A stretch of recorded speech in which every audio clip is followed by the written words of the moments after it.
ऐ पर्दा नशी दिल के সুপ্রিয় দর্শক শ্রোতা, আর রায়ান একাডেমিতে আমি আপনাদের সবাইকে স্বাগত জানাচ্ছি। স্ত্রীর যে ভুলে স্বামী দ্রুত মারা যায়, আপনার স্ত্রী যে ভুলটি করলে আপনি দ্রুত মারা যেতে পারেন, সুসাইড করতে পারেন, মারাত্মক সেই ভুলটি নিয়েই আজকে আলোচনা করব।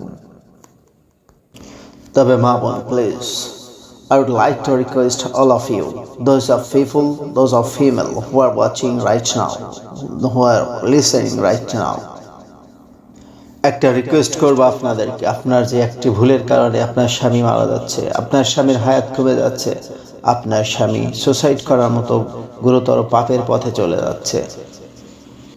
স্বামী স্ত্রী সম্পর্কে আল্লাহ রাব্বুল আলামিন ইরশাদ করেন, হুন্না লিবাসুল লাকুম ওয়া আনতুম লিবাসুল লাহুন্না। ইরশাদ হচ্ছে, আমি তোমাদেরকে একে অপরের পোশাক স্বরূপ বানিয়েছি। ও দুনিয়ার স্বামী স্ত্রীকে তোমরা শুনে রাখো, তোমরা একে অপরের পোশাক স্বরূপ। আল্লাহ রাব্বুল আলামিন কি দারুণ এক্সাম্পল দিয়েছেন, কি এক্সিলেন্ট উপমা দিয়েছেন। আপনার বডির সাথে আপনার পোশাকের যে সম্পর্ক, আপনার স্ত্রীর সাথে আপনার সেরকম সম্পর্ক। You never catch down from your body. আপনি কখনোই আপনার বডি থেকে এটাকে আলাদা করতে পারেন না।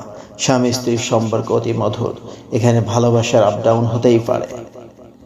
এক ছাদের নিচে থাকলে মনোমালিন্য হতেই পারে, মতের অমিল হতেই পারে, অনেক সময় কথা কাজ একজনের সাথে আরেকজনের মিল নাও থাকতে পারে। তাই বলে মা বোনেরা, আপনার স্বামীদেরকে এমন কথা বলবেন না, এমন কাজ কখনোই করবেন না যার মাধ্যমে আপনার স্বামীর আয়ু কমে যেতে পারে, আপনার স্বামী মারা যেতে পারে, আপনার স্বামী সুসাইড করতে পারে। আপনার যে কাজটির মাধ্যমে আপনার স্বামীর আয়ু কমে যেতে পারে, আপনার স্বামী মারা যেতে পারে, আপনার স্বামী সুসাইড করতে পারে, আর তা হচ্ছে পেরেশান, টেনশন বা প্যারা। আমরা যাকে বলি প্যারা দেওয়া। আপনাদের প্যারা দেওয়ার কারণে আপনার স্বামীর আয়ু কমে যেতে পারে, আপনার স্বামী মারা যেতে পারে। কিছু উদাহরণ দিলে আপনাদের বুঝতে সুবিধা হবে। দেখুন, সারাদিন আপনার স্বামী কঠোর পরিশ্রম করার পরে যখন বাসায় আসে, রাত্রের বেলা যখন সে বাসায় ফিরে আসে, বাসায় ফিরে আসার সাথে সাথেই আপনারা তাকে নানান ধরনের টেনশন দিতে শুরু করেন। দেখুন, সারাদিন পর আপনার স্বামী যখন বাসায় আসে, বাসায় ফিরে আসার সাথে সাথেই আপনি অভিযোগ করতে শুরু করেন, এটা নেই কেন, ওটা আনোনি কেন, মনে থাকে না কেন, আমার বেলায় শুধু মনে থাকে না, আর সব কিছুই তোমার মনে থাকে, আমার বেলায় কেবল তোমার মনে থাকে না। নানা অভিযোগ করতে করতে তাকে টেনশনে জর্জরিত করে ফেলেন, মানসিকভাবে তাকে বিপর্যস্ত করে ফেলেন। এটাই হচ্ছে মামনেদের অতি জঘন্য ব্যাড হ্যাবিট। এটাই হচ্ছে স্ত্রীদের অতি জঘন্য ব্যাড হ্যাবিট। যে ব্যাড হ্যাবিটের কারণেই আপনার স্বামী মারা যেতে পারে, আপনার স্বামীর আয়ু কমে যেতে পারে, আপনার স্বামী সুসাইড করতে পারে। মা বোনের, আপনাদেরকে বলছি, প্লিজ, আপনার স্বামী যখন সারাদিন পরিশ্রান্ত ক্লান্ত হয়ে বাসায় ফিরবে, তখনই সাথে সাথে অভিযোগ করবেন না। স্বামী বাসায় ফেরার পরে অন্তত তাকে এক গ্লাস ঠান্ডা পানি দিন, পারলে একটা লেবুর শরবত দিন, তার মনটা ভালো হয়ে যাবে। আপনার অভিযোগ থাকতেই পারে, আপনার অনুযোগ থাকতেই পারে। সেটা যখন সে ভালো থাকবে, তার মন মানসিকতা ভালো থাকবে, ঠান্ডা মাথায় তাকে বুঝিয়ে বলুন। এতে করে দেখবেন সংসারের অশান্তিগুলো দূর হয়ে যাবে, আপনার স্বামী হাসি খুশি থাকবে, আপনার সংসারে শান্তি ফিরে আসবে। আর স্বামীদেরকে বলবো, আপনাদের অনেক প্রবলেম আছে।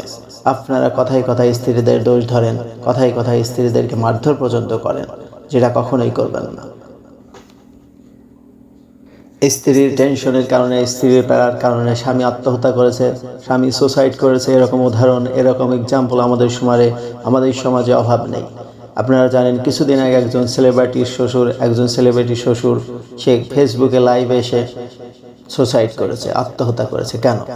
এটা সবচেয়ে বড় কারণ টেনশন। তার স্ত্রী তার থেকে দূরে থাকে, তার আত্মীয় স্বজন দূরে থাকে, সে মানসিক চাপে, মানসিক প্রেশারের কারণেই কিন্তু সুসাইড করেছে, যেটা গোটা জাতিকে নাড়া দিয়ে গিয়েছে।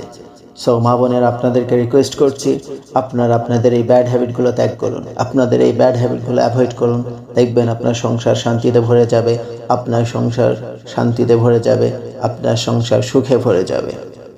মা বোনেরা, বোঝার ট্রাই করুন, সংসার সুখের হয় নারীর কারণে, সংসার সুখের হয় স্ত্রীর কারণে।